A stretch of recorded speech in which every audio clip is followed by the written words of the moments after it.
When it comes to quality sleep, Ashley has you covered with top mattress brands at winning prices and with special financing options available. You can snooze now and pay later. Plus, your mattress purchase helps give the gift of better sleep to children in need and U.S. Special Operations Forces. Visit your local Ashley store or shop online today and make every snooze count. Financing is subject to credit approval. See store or ashley.com for details.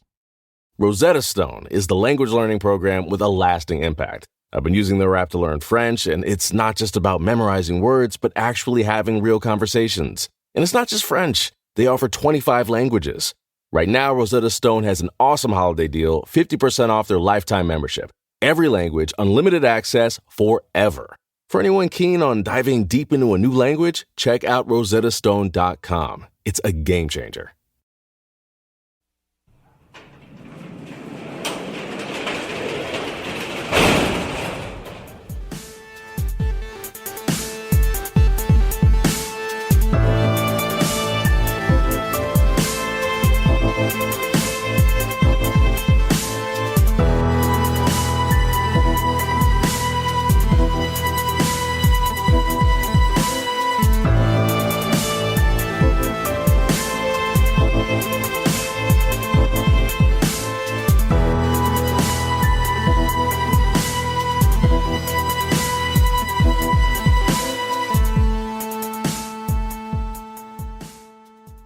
Welcome to True Crime Garage. Wherever you are, whatever you are doing, thanks for listening. I'm your host, Nick, and with me, as always, is a man that turned down the lead role in La La Land because of the elementary dance moves.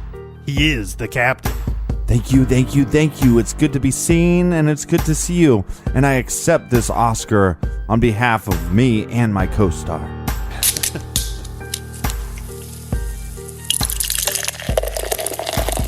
Today we are drinking 100 Million Angels Singing by Texas Ale Project in Dallas, Texas. Garage grade 4.5 bottle caps out of 5.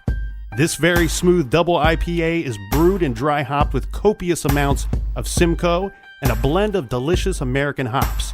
It's American, baby. 100 Million Angels Singing was brought to us by, first we have Kyle and Caroline from Wales. Also in the UK, we have Michael from Newcastle. In Somerset, we have Megan and Kern. Hi, my name is Kern. Also, we have Cassie in Derbyshire. Derbyshire sounds like something that happens when you don't make it to the bathroom. That's a lot of people in the UK. Cheers to all the United Kingdom listeners. Cheers, mates. Yeah. Next up, we have Peyton Performance Auto in Waxahachie, Texas.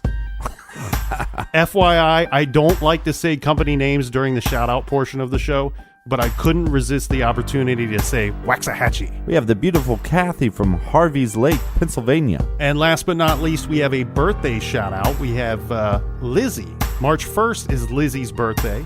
Happy birthday. So thank you to Kyle, Caroline, Michael, Megan, Kern, Cassie, Kathy, and a happy birthday to Lizzie from Nick and the Captain. Hey, my name is Kern from Waxahachie. All right, the fridge is full today, but it will be empty by the end of the week. So if you'd like to pitch in on the end of the week beer run, go to truecrimegarage.com and click on the donate button. BWERRUN, beer run. And if anybody would like to follow me on Untapped, just look for the guy using True Crime Garage as his username. You can also follow us on Facebook, Twitter, Snapchat, Instagram. Definitely Instagram. I gotta get my numbers up. I got a bet going. We did a double or nothing. So check us out on Instagram at True Crime Garage. That's enough of the business. Everybody gather around, grab a chair, grab a beer. Let's talk some true crime.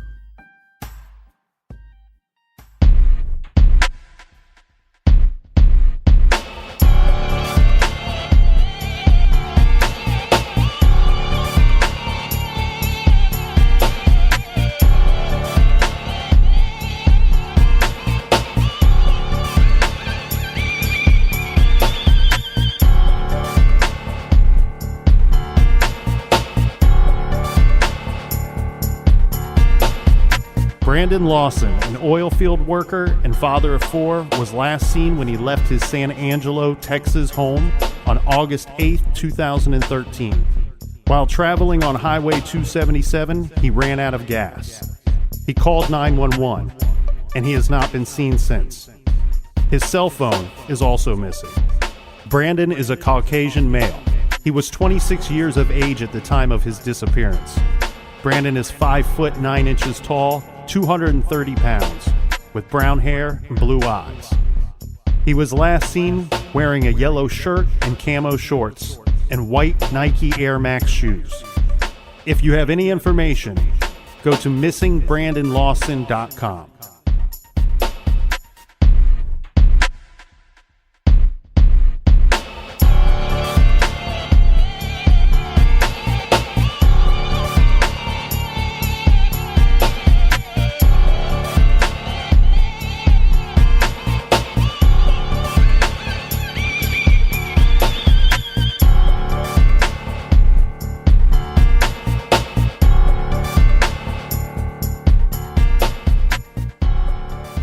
Brandon Lawson was last seen when he left his home in San Angelo, Texas. This was August 8th, 2013.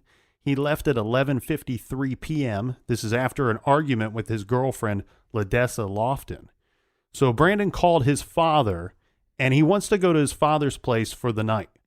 Brandon's father, Bradley, has said that he had told his son it would be best if Brandon just stay put.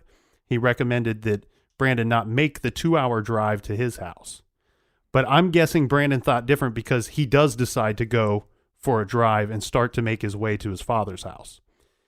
I don't want to hang on this for too long, but I'm guessing that it would have had to been some kind of argument, like some big disagreement for someone to leave in the middle of the night and drive 2 hours. Yes, possibly, but it was reported that Brandon was working sometimes over 90 hours a week, and that he also had 4 children.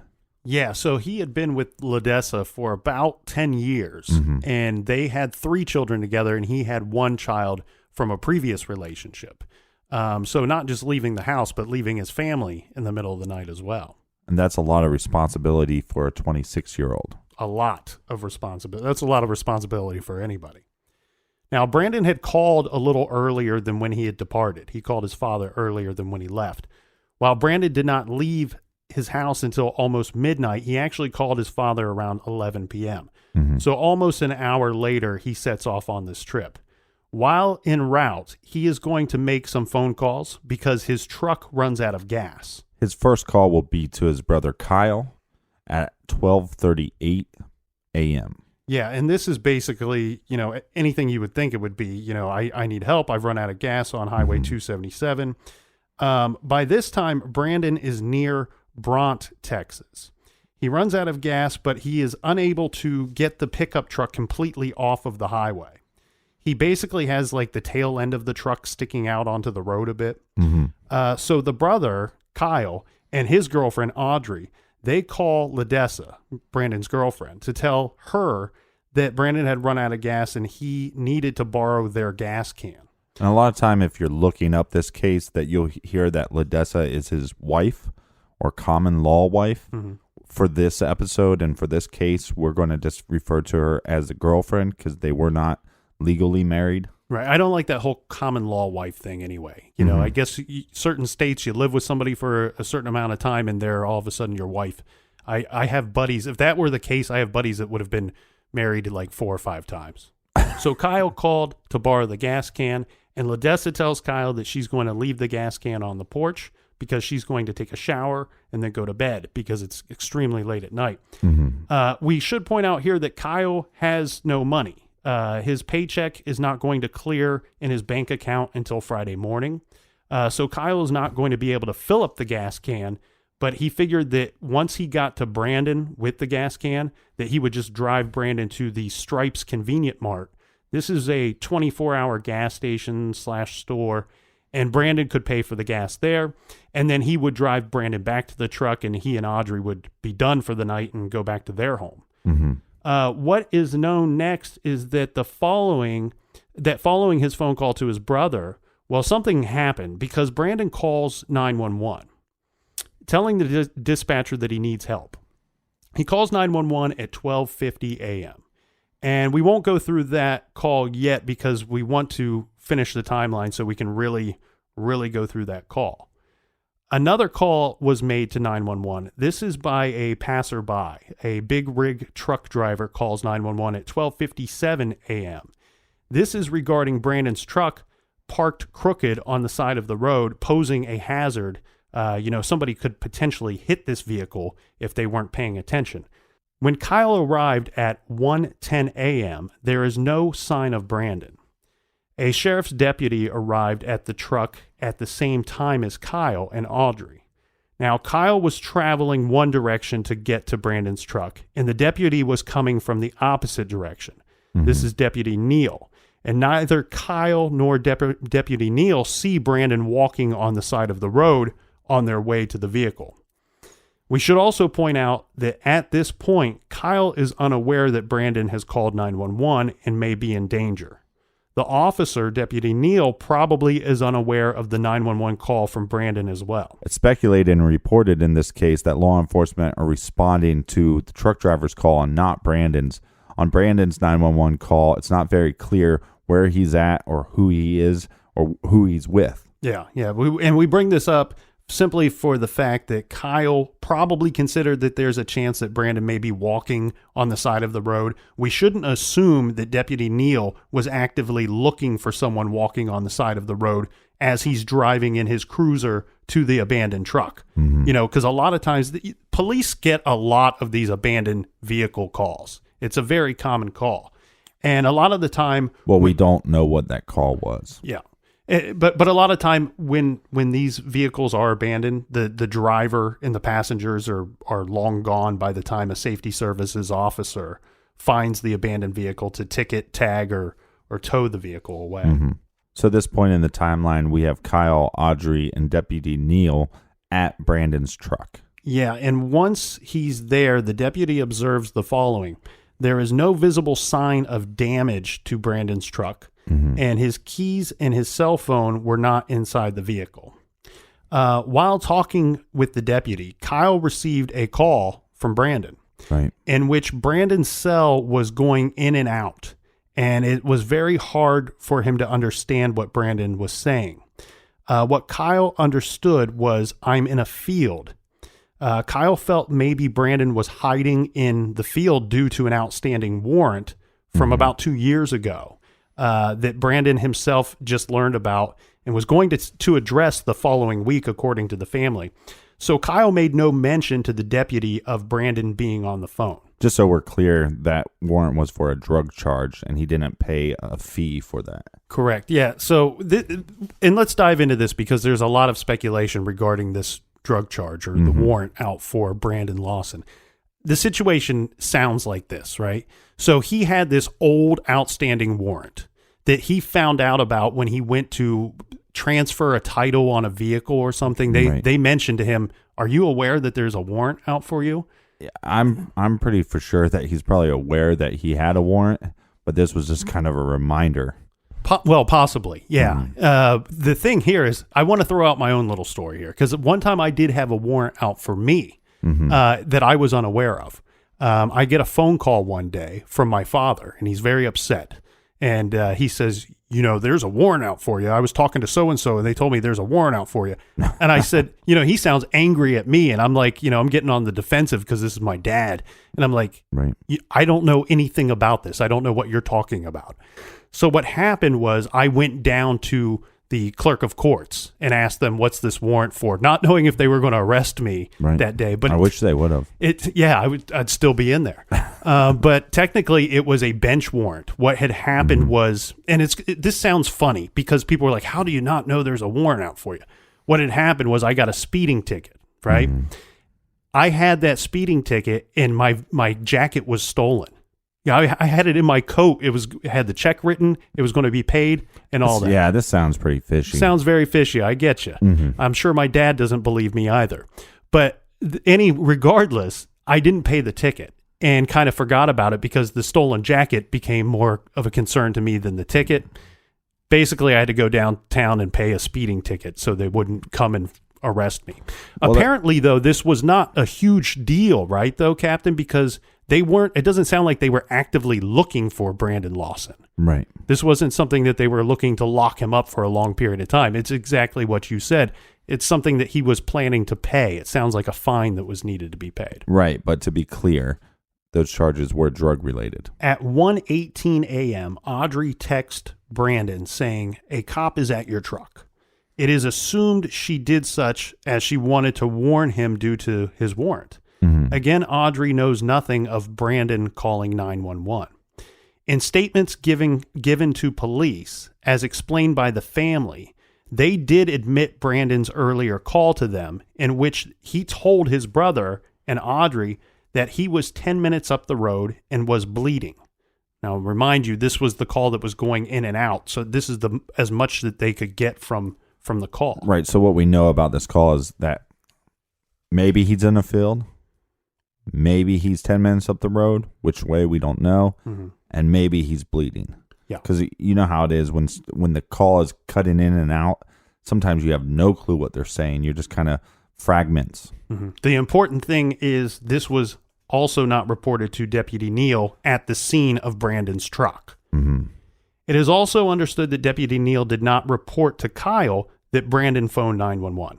It's still, again, unclear if Deputy Neal even knew about the 911 call from Brandon himself. Right. I would guess that he did not know about the call, and we, have said why, because it doesn't sound like they even knew who was making the call or why. When Deputy Neal found the truck, again, he found it unlocked with no damage done to the vehicle. This vehicle was not in any accident. Keys were not in the truck. There was no cell phone, no wallet. Brandon left that truck and presumably went looking for gas, and he took his keys and cell phone and wallet with him. Deputy Neal then turned on the flashers of the truck, and then they locked the truck, and then he left the scene. Yeah, he arranged for a tow truck to arrive in the morning and tow Brandon's truck to the impound lot. Now, don't you think those flashers, though, would make the battery go dead? Very likely, yes. Yeah. But you got to do something so they're going to see the vehicle at this time. This was a very dark road, too. And when you say it's kind of out in the middle of nowhere, it really feels like out in the middle of nowhere. According to reports, the deputy then drove up and down the roadway to see if he could spot Brandon walking.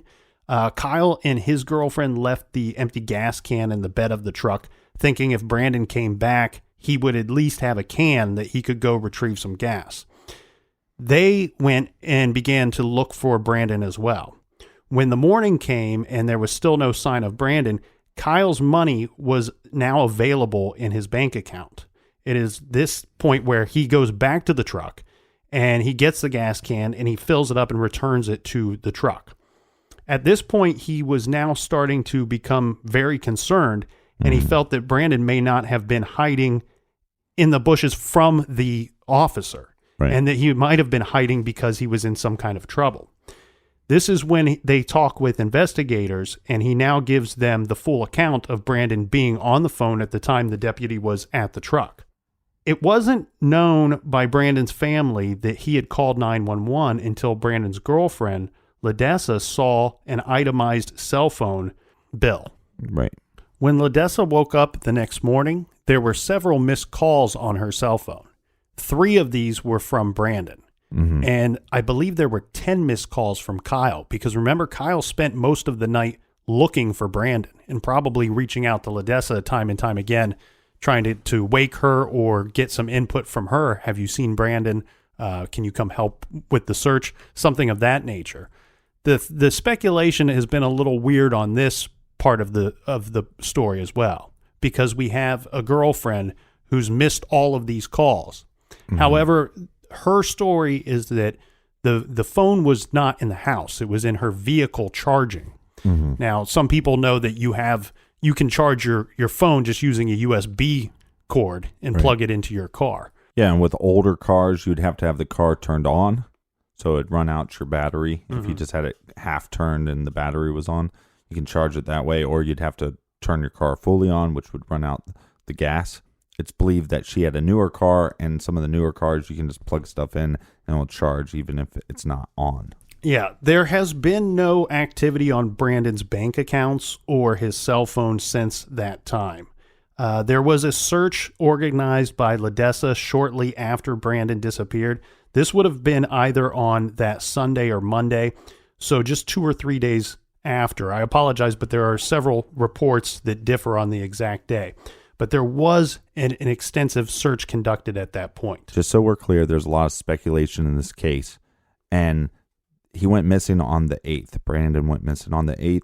And they're not going to receive his cell phone records to know that he called 911 for a whole nother month. Right. And furthermore, once they find out that he called 911, LaDessa is going to request that the tape of that 911 call. And it's going to be quite some time before she gets that as well. I believe she said about 4 months. Yeah, it was about 4.5 months. Regarding the searches, because there was an actual professional team that came in and conducted an extensive search, but this was not until October 24th of 2013. They searched the area around the abandoned truck. Now, this was Texar, who brought in HR dogs, and that's the Texas Search and Rescue Team. And they bring in these basically cadaver dogs or human remains dogs.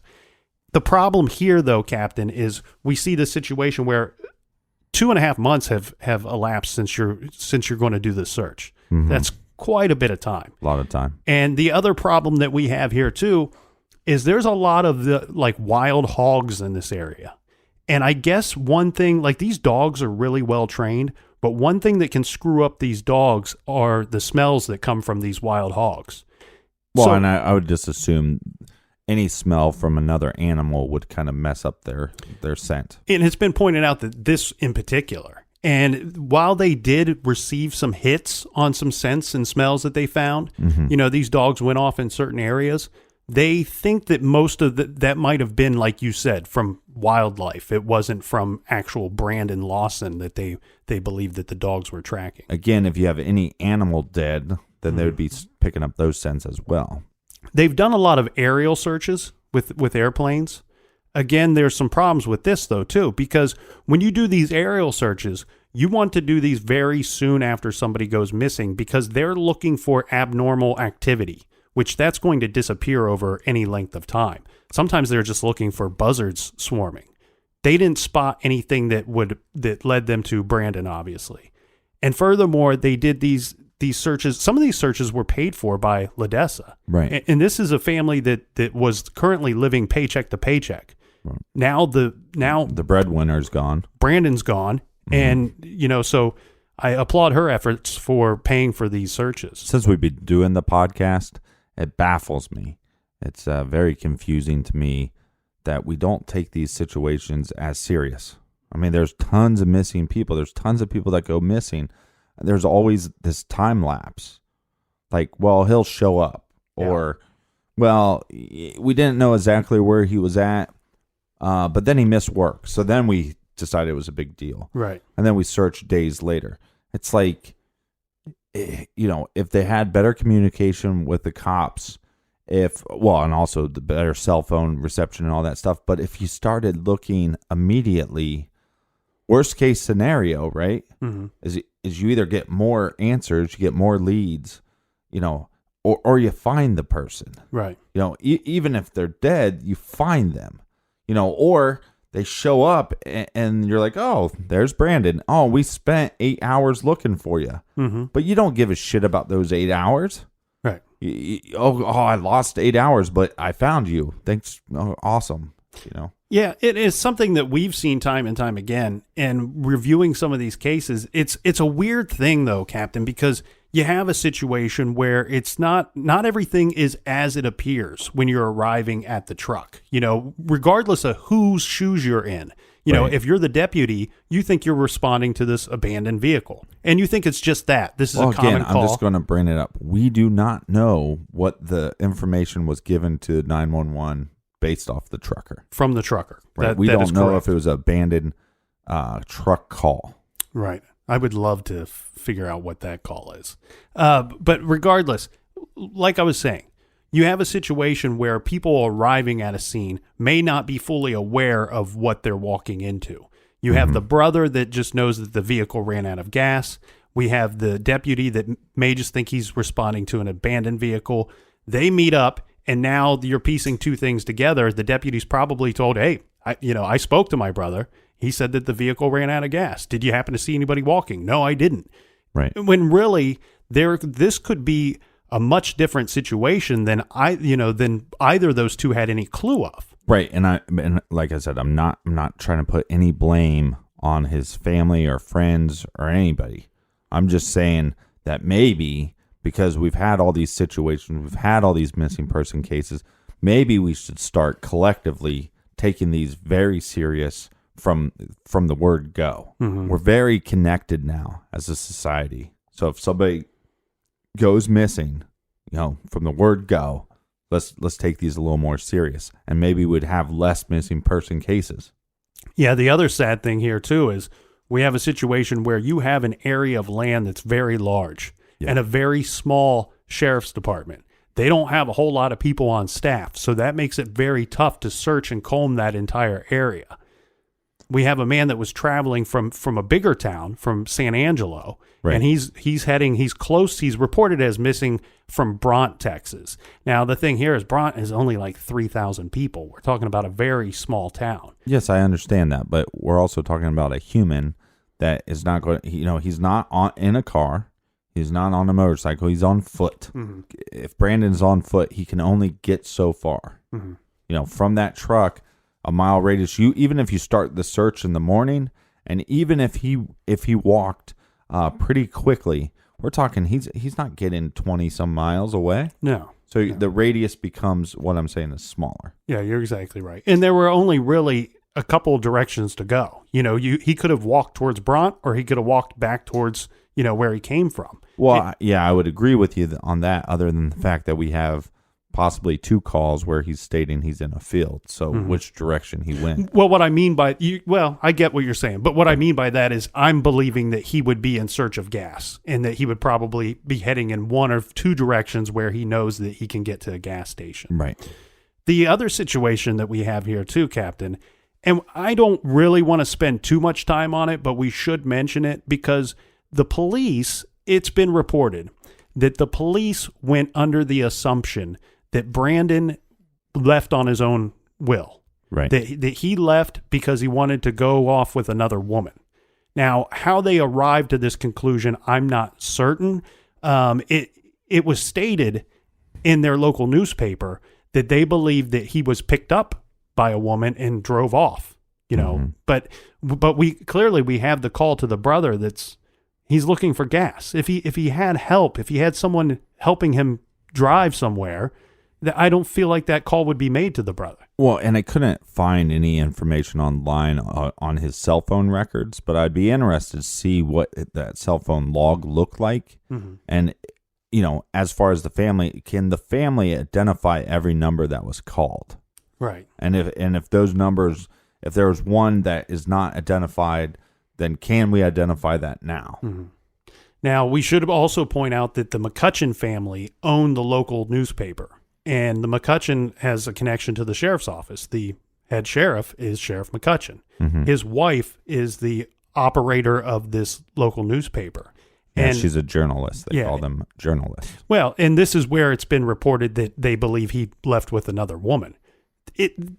There's been a lot of bickering back and forth between the Lawson family and the local newspaper. Well, okay. So my thoughts are, one, the Lawson's family. Look, this whole idea that everything is a law enforcement conspiracy that happens with so many cases. Do I think there's, and in every case, there's some gray area. But let's just start with what they could have done. We have him calling. Why a deputy's there. Mm-hmm.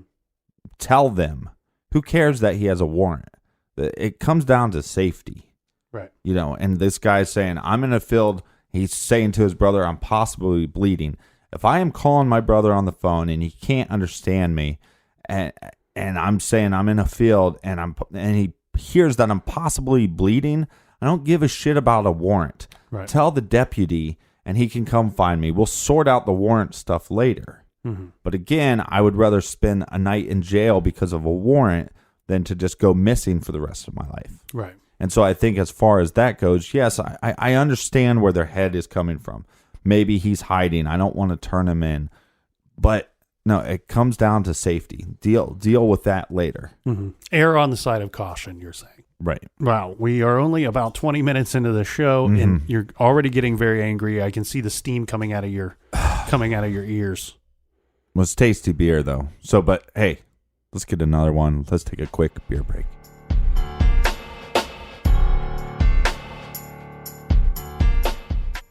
This show is sponsored by BetterHelp. Do you look forward to the holidays? Maybe you struggle with seasonal blues. This time of year can be a lot, and it's natural to feel some sadness or even anxiety about it. But adding something new and positive to your life can counteract some of those feelings. Therapy can be a bright spot, something to look forward to make you feel grounded, and to give you the tools to manage everything going on. If you're thinking of starting therapy, give BetterHelp a try. It's entirely online, designed to be convenient, flexible, and suited to your schedule. Just fill out a brief questionnaire to get matched with a licensed therapist and switch therapists at any time for no additional charge. Find your bright spot this season with BetterHelp. Visit BetterHelp.com/garage today to get 10% off your first month. That's BetterHelp, HELP.com/garage. Rosetta Stone is the language learning program with a lasting impact. I've been using their app to learn French, and it's not just about memorizing words, but actually having real conversations. And it's not just French. They offer 25 languages. Right now, Rosetta Stone has an awesome holiday deal, 50% off their lifetime membership. Every language, unlimited access forever. For anyone keen on diving deep into a new language, check out rosettastone.com. It's a game changer. Major phone carriers make you sign contracts with rigid data plans to trap you into a kind of forced phonogamy. Sounds pretty insecure if you ask me. At Consumer Cellular, we believe in a more consensual and healthy form of phonogamy, free of contracts and more flexible to your data needs. This way, you stick around not because we force you to with contracts and fees, but because you love our phone plans. Like ardently love our phone plans. Phonogamously. Consumer Cellular. When freedom calls, we're here to answer. Call us at 1-888-FREEDOM.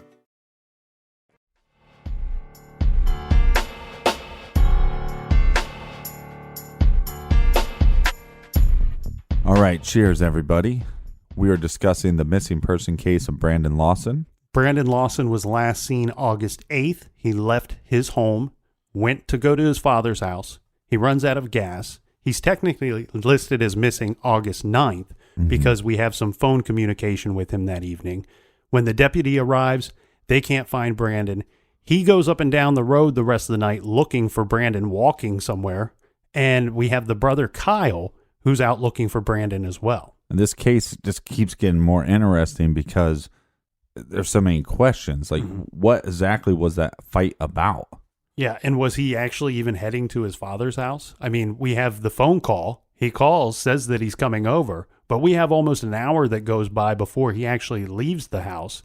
And this is after his own father tells him, you should probably just stay home, cool off, don't worry about it. You shouldn't come out this way. It's a 2-hour drive. Right. Maybe he's driving around just to blow off steam. We also have his phone records, and I have not seen any evidence. Maybe he called somebody else that we're not aware of. And then also, what was this 911 call that came from the truck driver? Right. What was that call about? You know, I'd really be interested for them to release that tape. And when I first looked at it, I thought it was a little strange that the trucker called 911. But then, you know, I reminded myself, this is a guy who's probably a long-distance driver.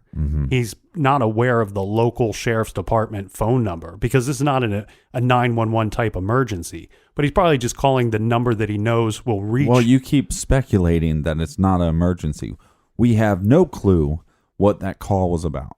If we take it from what it's reported as, is just an abandoned vehicle call. It's not a 911 emergency, obviously. Right. And then the other question is that we have law enforcement coming out later and talking to a local newspaper saying, hey, this guy probably just went off with some girl. What's their evidence to prove that? And furthermore, we have the family that has constantly said, you know, this is out of character for Brandon. It wouldn't be, he was not of the type to just up and leave. You know, we mentioned he had 4 kids. It sounds like he was a devoted father. He had his girlfriend there. He was very close to his father, very close to his brother. It seems like a lot of reasons to stay. I'm not going to lie to you, Captain. For being 26, having 4 kids and working 95 hours a week sounds like some good Pretty reasons stressful. to leave. But his family is adamant. Well, you sound like a really nice guy. His family is adamant that this would be out of character for Brandon. He would not leave his children. So again, a lot of questions and a lot of things we just don't know. But what we do have is the 911 tape that was released to the family about 4.5 months after they requested it. Yeah, and there in itself is a big question, right? You wonder, you ask for this 911 tape, and we're assuming it was some time had elapsed before they're requesting it. Right. But then we see a whole lot of time go by before they're released this tape. You know, it shouldn't take that long of a time period to get a 911 call. That brings up speculation that this tape was doctored before given to the family. And that's why we thought that it would be key to really dissect this 911 call, to try to figure out what's going on in the call, what he is actually saying. You know, the thing here, Captain, is we have some technology that's not readily available to everybody in everyone's garage. You know, we have some sound equipment here, and we also have a secret weapon. Mm-hmm. We have the captain. He's a legit, bona fide sound engineer, and he's going to help us dissect this baby right now. We're gonna bring this into the garage. We're going to take it apart, look at it piece by piece, put it back together, and see if it runs. Basically, this episode is for all the haters that think I bring nothing to the show. All right, Captain. So please play the 911 call in its entirety at normal speed, but play it 2 times in a row. 9/2013. 0:50 and 38 seconds. 911 emergency. Yes, I'm in the middle of the field. It's like we're just pushing some guys over. Right here going towards Javelin on both sides. My truck ran out of gas. There's one car here. Got shaken to the woods. Please hurry. Okay, now run that by me. I'm not talking to him. I actually ran into him. Ah, you ran into him. Okay.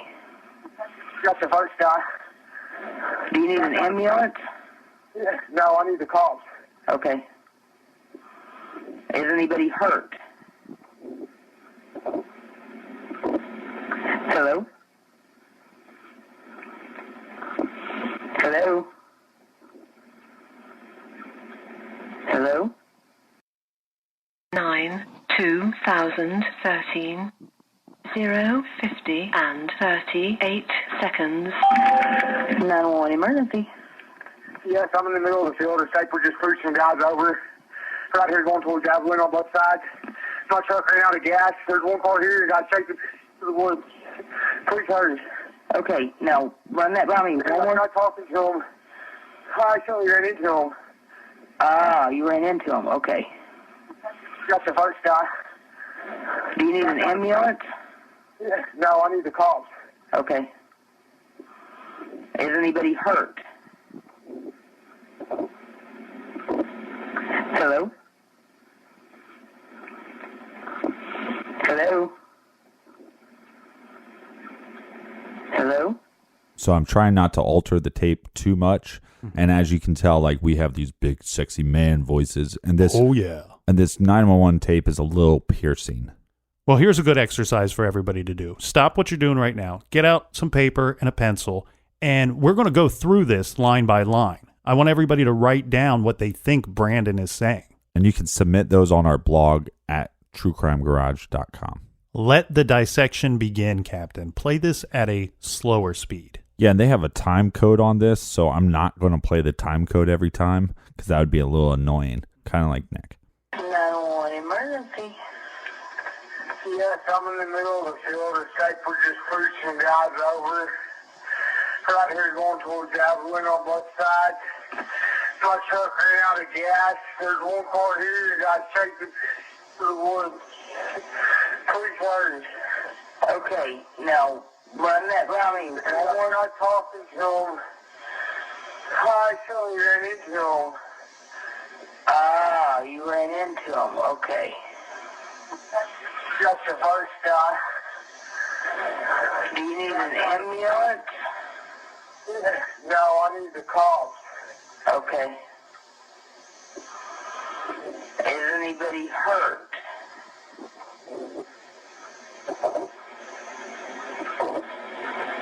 Hello?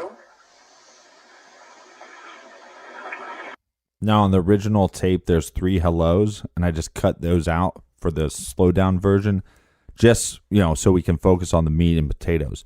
Now, what happens with the sound quality is it goes down a little bit. The quality gets worse when you slow something down, because basically what you're doing is you're expanding, you're stretching the sound wave, and then you're putting bits of silence in there. Right. And because of those bits of silence, it starts kind of distorting it a little bit. So that's why it's a little bit less of a quality at the slower speed. Okay, let's hear that again at that same speed. 911 emergency. Yes, I'm in the middle of the field. Escape was just pushing guys over. Right here going towards Javelin on both sides. My truck ran out of gas. There's one car here that got shaken to the woods. Please hurry. Okay, now run that by me. And when I talking to him, I saw you ran into him. Ah, you ran into him. Okay. That's the first guy. Do you need an ambulance? No, I need the call. Okay. Is anybody hurt?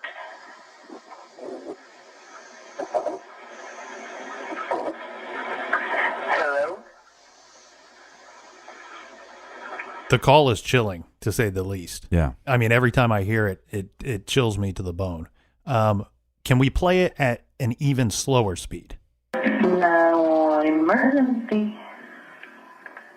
Yes, I'm in the middle of the field. Escape was just pushing guys over.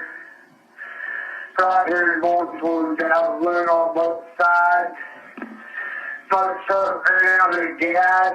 There's one car here that got shaken to the woods. Please hurry. Okay, now run that by me. When I talk to him, I saw you ran into him. Ah, you ran into him. Okay. That's the first guy. Do you need an ambulance? No, I need the call. Okay. Is anybody hurt?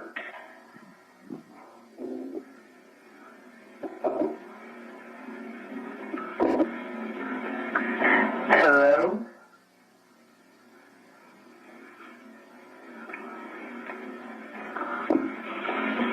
Hello?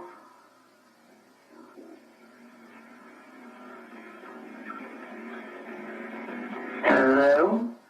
So slowing it down even more, we're taking those sound files, those sound waves, and we're stretching them and putting even more pockets of silence in there, so you get more distortion. Okay. Let's play it at that speed one more time, and then we'll talk about kind of our initial thoughts. 911 emergency. Yes, I'm in the middle of the field. Escape was just pushing guys over. Right here going towards Javelin on both sides. My truck ran out of gas. There's one car here that got shaken to the woods. Please hurry. Okay, now run that by me. When I talk to him, I saw you ran into him. Ah, you ran into him. Okay. That's the first guy. Do you need an ambulance? No, I need the call. Okay. Is anybody hurt?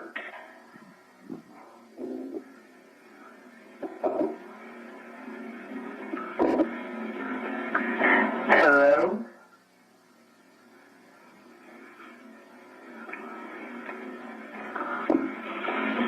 Hello?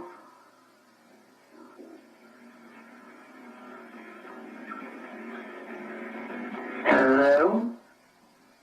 okay, this is a good time to use that pencil and paper and put down your initial thoughts, because as we start talking about this, we might start molding your thinking as far as what you think that you're hearing. Right. So first off, he sounds out of breath to me, right? Right. He sounds scared to me as well. Not to be misleading, anytime that you slow down anybody, they also sound like they're possibly intoxicated. Yeah, which is something interesting you and I were talking about earlier here, because there's been some people say, well, maybe he was drunk. He got in a fight. Maybe he went and got drunk. Maybe he, and Ledessa says he was not intoxicated or had not been drinking before he left. And I think if you listen to the original and you listen at the normal speed, he doesn't sound intoxicated to me. But obviously, like I said, once you start slowing it down, everybody sounds intoxicated. Yeah, because especially on the first slowed down version, and proof of that is the person answering the 911 call. She goes, 911 emergency. Everybody's got a female friend that sounds like that after a few shots. Well, let's talk a little bit about the 911 dispatcher. Most counties will have an actual dispatch group of 911. This county was really small. So when you called 911, it actually went to a nursing home. Correct. And the nurses on staff were trained to answer these 911 calls. Yeah, there's been a lot of people that have said that the 911 person wasn't doing a very good job that night. That she never asked for Brandon's name. She never asked for Brandon's location. I don't know. I kind of have to defend the dispatcher here in my opinion, because first of all, he's got a very thick accent. He's out of breath. It's hard to understand what he's saying. It sounds to me like she's trying to assess the situation, asking if he needs an ambulance. Is anybody hurt? And obviously, could they use maybe more training? Obviously, but we all could use more training. We all could use some more training. You're exactly right. The thing here is, Captain, I don't know how quickly are they supposed to ask for somebody's name? Is his name even that important in the beginning part of the conversation? I mean, does she have the ability to carry on the conversation and dispatch whatever he's calling for, whether it be the cops or an ambulance? Right, and there's at least 2 or 3 times where she is going to say something or trying to say something, and he's interjecting. Oh, just like the captain, stepping all over somebody else's words. I've been trying to get better at that. My first thoughts here, Captain, are that after hearing it, those 3 different speeds, there's obvious signs that there are certain words and certain lines that he is saying that are much clearer than others and much more precise. What I think we could do, since we have the tools, maybe we look at this thing line by line and try to pick apart the ones that are tougher to hear, because some of the lines almost sound like he's rolling into the next sentence. Well, so what you're going to hear now is the first line, and we'll play that at normal speed, and I'm going to actually put it on a loop. Yes, I'm in the middle of the field. The Saper just pushing guys over. Yes, I'm in the middle of the field. The Saper just pushing guys over. Yes, I'm in the middle of the field. The Saper just pushing guys over. Yes, I'm in the middle of the field. The Saper just pushing guys over. So the very first half of that sounds very clear to me. I think I'm hearing, yes, I'm in the middle of a field. The second line is much less clear to me. It sounds like he's saying Staper just pushed, but I also hear Staper just pulled some guys over. I'll play that clip again on a loop and slow it down. Yes, I'm in the middle of the field. The Saper just pushing guys over. Yes, I'm in the middle of the field. The Saper just pushing guys over. Yes, I'm in the middle of the field. The Saper just pushing guys over. So we both agree that we think he's starting off by saying, yes, I'm in the middle of the field. Or, yes, I'm in the middle of a field. Right. Right, something like that. Yeah, he's not on the road. He's trying to give a general description to the dispatcher of where he is. Yes, I'm in the middle of a field. And it almost like the yes is like, when you're urgently waiting for somebody to pick up. Yeah. She's 911 emergency. Yes, I'm in the middle of a field. Right. And then it's weird because it sounds like a staper. A staper just when it's slowed down, it sounds more like pushed. You're exactly right. But again, because you're creating those pockets of silence, it distorts things. So it could be making more of a sound. Would somebody say pushed somebody? I mean, you wouldn't, if you were talking about, okay, staper. First of all, what the hell is a staper? What is a staper? We don't know. I mean, but it's all, you know, when we first listened to it, I thought maybe, you know, I heard stapler, because I'm trying to not think about what his situation is. I'm trying not to think about this guy being out in the middle of nowhere. It's midnight. It's very late. He's calling. I'm trying to... The adrenaline's going? Yeah, I'm trying to push all of that out and just write down what I hear. Did you say push or pull? I said push. I'm trying to clear all that out and just write down what I hear. Yeah.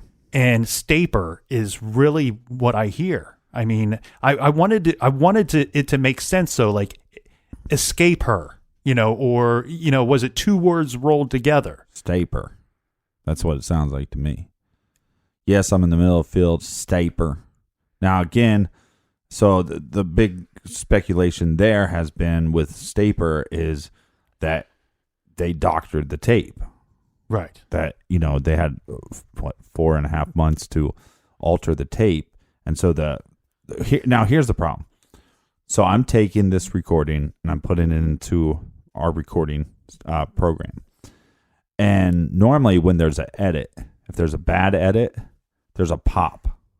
When I was looking at these WAV files, I could not see any visual sign of a bad edit.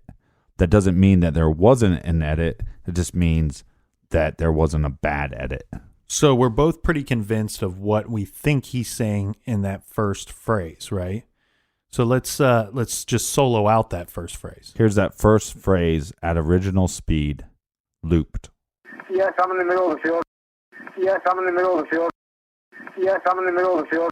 So as you hear at the end of each loop, there's a little pop. Mm-hmm. Now, like I said, if there's a bad edit, you'll hear a pop. That bad edit is on my part.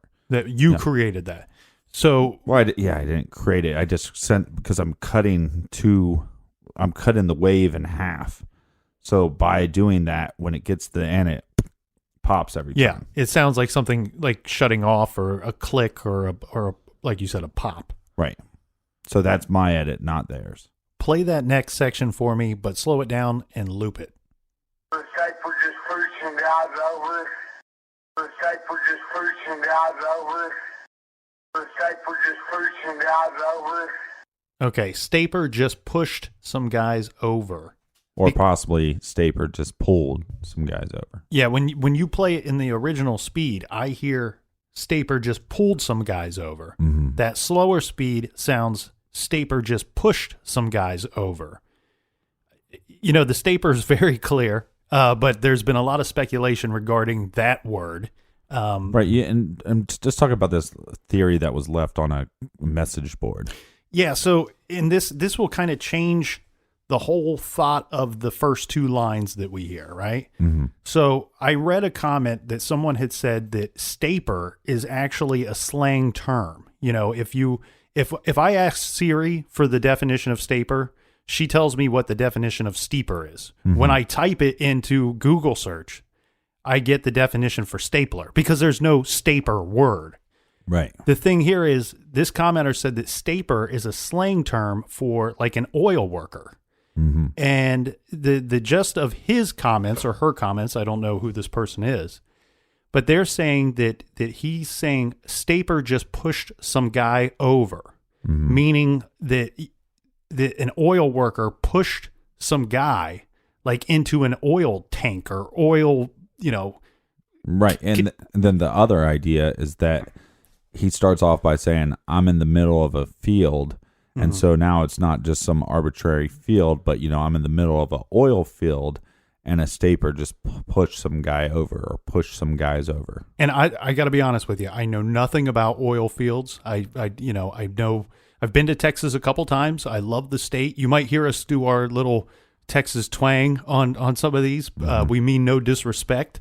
Love Texas. But, you know, if there are people in the area or people that are familiar with oil work, I would love to hear their comments. Is staper a word? Is that an actual term that people use? Because again, it does. It changes that first line from the middle of a field to the middle of an oil field. And a staper just pushed some guy over. And the other speculation or the kind of conspiracy theory out there is that staper is actually where an edit was made before it took 4 months to release the tape. So within that 4 months, then they made this edit. Now, so what we're going to do is it's the staper edit moment, right? Okay. So I'm going to present a way you could make this edit and create this new word staper. So you got to start by what word do people think they're covering up? And it's state trooper. Mm-hmm. So a lot of people believe he's saying, I'm in the middle of a field and a state trooper just pulled some guys over. Mm-hmm. So the word is state trooper. Now I want you to say the word. State trooper. Okay. Now I'm going to make this edit, and then Nick's going to tell you how long it took me to make the edit. Okay. Staper. That took 4 months. No, it took maybe 4 seconds. Now the problem here is Nick is talking in a very clean room. Mm-hmm. Well, it's kind of dirty, but a dirty garage.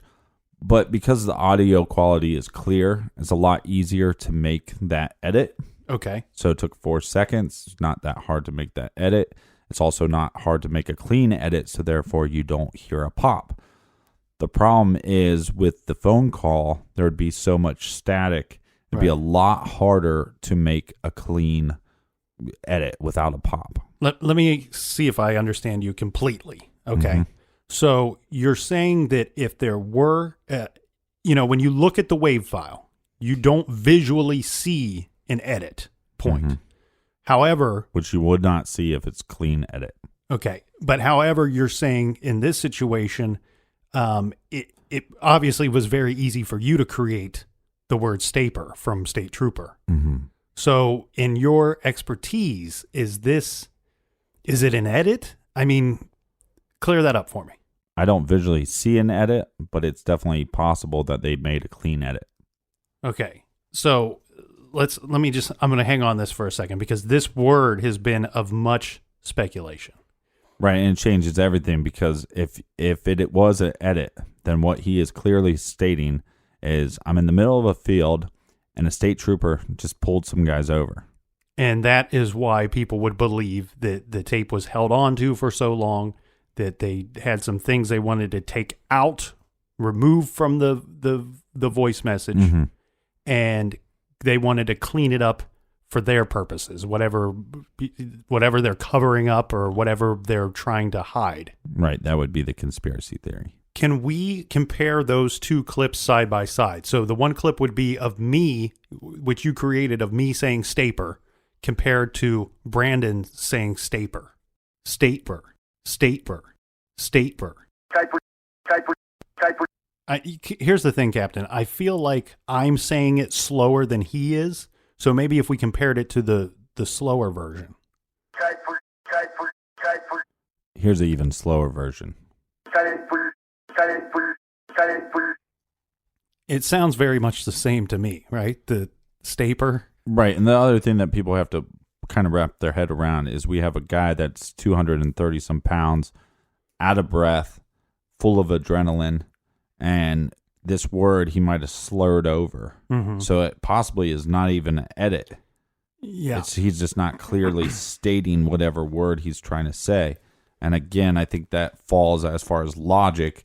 I'm in the middle of a field. A state trooper just pulled me over. Yeah. A state trooper just pulled some guys over. Sorry. If it's not an edit, okay, then I kind of hear stay trooper. Mm-hmm. Almost like he's rolling. He never gets to the second T of state, mm-hmm. and it goes right into trooper, which I wonder now that if I've gotten too hung up on the word staper and I just really quickly assume the next word is just. Staper just pulled this guy over. Staper just pulled these guys over. Right. Because if just is not the word there, Right, if it's actually some weird way of saying state trooper pulled some guys over. Yeah. I mean, I think, like I said, I just think logically it goes towards some kind of version of state trooper. Yeah. Then the question then becomes, is he in his right mind? Because if he's not in his right mind, then everything he's saying, and when I say not in his right mind, intoxicated or on drugs or maybe sleep deprived. If you're sleep deprived long enough, you could possibly hallucinate. I've actually had that happen once. Mm-hmm. Sorry to break from this for a second here, but this is going to sound crazy. I worked a 36.5-hour shift one time. All right. Mm-hmm. And at some point, so I came in around like 6 a.m, and I didn't leave until the following afternoon. But sometime around 6 a.m, right around that 24-hour mark, right, I'm drinking coffee again, and other people start coming back into work to do their next day shift. I'm still on my one shift. And I swear there was probably about 5 to 10 minutes where I was hallucinating, but I was still of enough mind to realize that I was hallucinating. And it was just little things like I thought people were saying things that they might not have been saying, and people looked a little weird to me. Well, yeah, I've seen some of the people you worked with. They looked weird anyways. But tell me that you weren't salary. Tell me you were hourly. No, that was a salaried position. They got their money's worth that week. Here's the thing, though, Captain, and I hate to keep having you pull little things and play it, but that's what we're doing. But now what I want to know is, having talked about, is this stay trooper? If he's rolling it, or if he's out of breath and that's how it's coming out and coming through, I really want to hear those next 4 or 5 words again, because now I'm concerned is if I go with it state trooper or state trooper, is the next word just pulled this guy, just pulled these guys, just pulled some guys? Mm-hmm. You see what I mean? And I want to hear, is it guy or guys? Well, let's play it a couple times slow from that part. State we just pushed some guys over. State we just pushed some guys over. State we just pushed some guys over. The pushed is weird. It's, have you ever heard like older folks say poosh, rather than push? Again, that part right there is a conundrum for me, because I tell you, you play it once, I hear pulled. You play it a second time, I hear pushed. But you got again, I got to push on through here, right? Yeah, but you got to keep in account that there is distortion, and so sometimes when you do slow something down, where definitely when you slow down that word, it definitely sounds more like pushed than pulled. Yeah. But also we got to remember, people misspeak. Yeah. So one little slip, pushed some guys or pulled some guys. Again, at the end of the day, to me, it starts coming more around to this idea of I'm in the middle of a field and a state trooper just pulled some guys over. It's definitely some guys over. I'm right. 100% on that. Right. Some guys over. Right. So now part of the story is we have Brandon, we have a state trooper, and we have some guys. Yeah. Yeah. And here I'm writing down as we go. Okay. And this is where I have it. I actually removed the word just from the second line. Mm-hmm. I feel like it's not there. I have, yes, I'm in the middle of a field. State trooper pulled some guys over. Mm-hmm. That's what I got. All right. I'll play the next phrase. Right here going towards Javelin on both sides. Right here going towards Javelin on both sides. Right here going towards Javelin on both sides. Now, from the comments that I've read, Captain, and I'm going to keep going back to these comments because I got on a bunch of different websites regarding this Brandon Lawson mystery, and I wanted to hear what other people thought they were hearing because, because you don't trust yourself. Well, and ideally, you would get many people, many ears into one room and play it and get a general consensus. It seems to me that the general consensus on this line is that he's saying they're out here going to Abilene on both sides. Mm-hmm. Have you seen that? Well, it sounds like right here. Well, let's hear that slowed down. Right here going towards Javelin on both sides. Right here going towards Javelin on both sides. Right here going towards Javelin on both sides. See, that's, when I type in list of Texas cities, right? There is an Abilene and there's an Aberdeen as well, which would sound very similar, I think, to one another, given his accent and how fast and out of breath he's, Right. To me, it sounds like a G sound, though. And I hear you, too, because when we slowed it down, it sounds like the word starts with a G. How about I just solo that section and go real slow with it? Sometimes when you slow things down, they become almost inaudible. Well, looking at the list of names of cities in Texas, if we go with a G there, the ones that sound similar to maybe what he's saying would be Galveston. There's also Lawson and Groverton, or Groveton, sorry. But the thing here is, Captain, I have to ask you this because there are certain letters, right, that are pronounced a certain way that are more prominent than others. Like, are there some things that we should be listening for when we're going through these, as far as P's are usually very pretty pronounced? Yeah.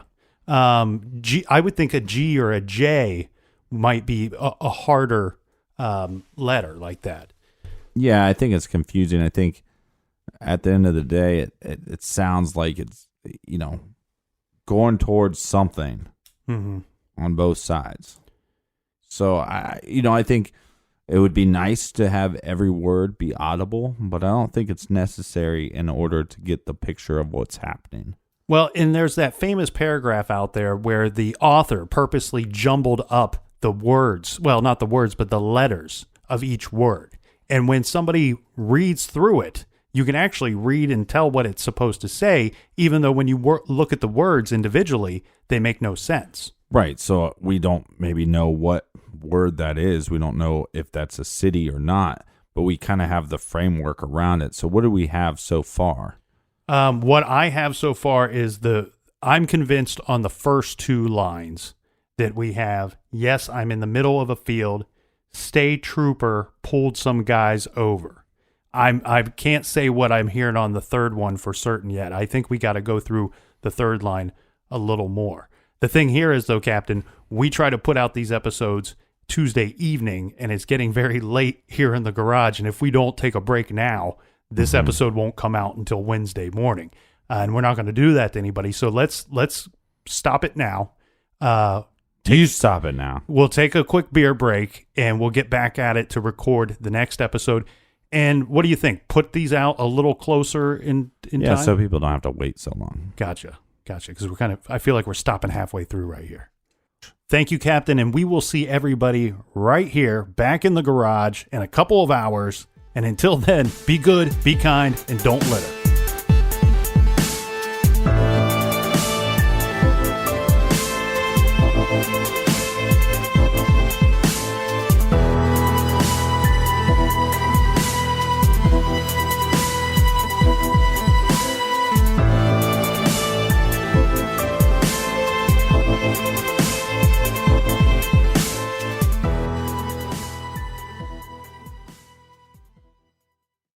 Angie's List is now Angie, and we've heard a lot of theories about why. I thought it was an eco move. Fewer words, less paper. No, it was so you could say it faster. No, it's to be more iconic. Must be a tech thing. But those aren't quite right. It's because now you can compare upfront prices, book a service instantly, and even get your project handled from start to finish. Sounds easy. It is, and it makes us so much more than just a list. Get started at Angie.com. That's ANGI, or download the app today.